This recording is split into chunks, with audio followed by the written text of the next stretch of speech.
Now, we've already seen the technology used to put a younger Luke Skywalker in the Mandalorian Season 2 finale. We can always use that technology to bring Luke Skywalker in to face off against quote-unquote Darth Talon or the adversaries of the Imperial Remnants or anything like that. I think Jon Favreau, Dave Filoni, the people at Lucasfilm really need to pay attention to Star Wars fans when we say you need to start utilizing Luke Skywalker as more of a Master Jedi figure versus a background legend. Albeit, just like Darth Vader, Luke Skywalker is a George Lucas legacy character, and it's very hard to kind of shape that character in different ways, just like it is with Darth Vader. However, you can't just restrict the character. You gotta have them grow or show room of opportunity to grow outside of the roles that we've already seen them in. You know, Luke Skywalker was just a simple farm boy, got introduced to the mysticisms of the Force, found out the worst guy in the galaxy is actually his dad, and then overall tries to save his dad from his own darkness. Halfway fails, and thanks to the love of his son getting through to the father breaks free, destroys the Emperor, and la-di-da, Luke saves his father. I think it's great that, Luke Skywalker is a moral hero.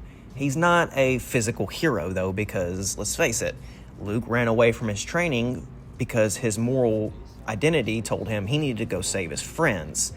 Luke then had an off-screen power scaling between 5 and 6, became a little bit stronger, but not really strong enough because he had to give in to his hate, his darkness, to even defeat Darth Vader. And then he couldn't even beat Sidious.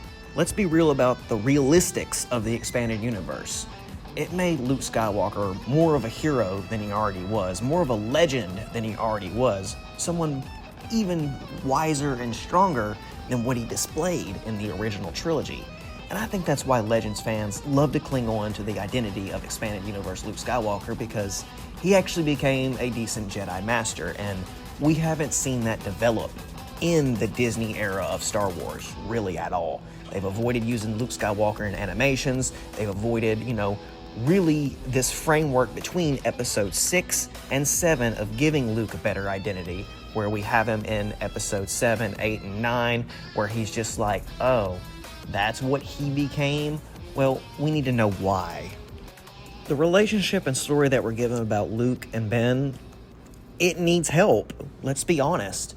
And this is the perfect opportunity to do that. You have Jedi Master Luke Skywalker and young Jedi Padawan Ben Solo doing their things in the galaxy, exploring, and then you throw Darth Talon in their path, and you have a moment where Luke is struggling because, let's face it, this is a different type of power than Vader.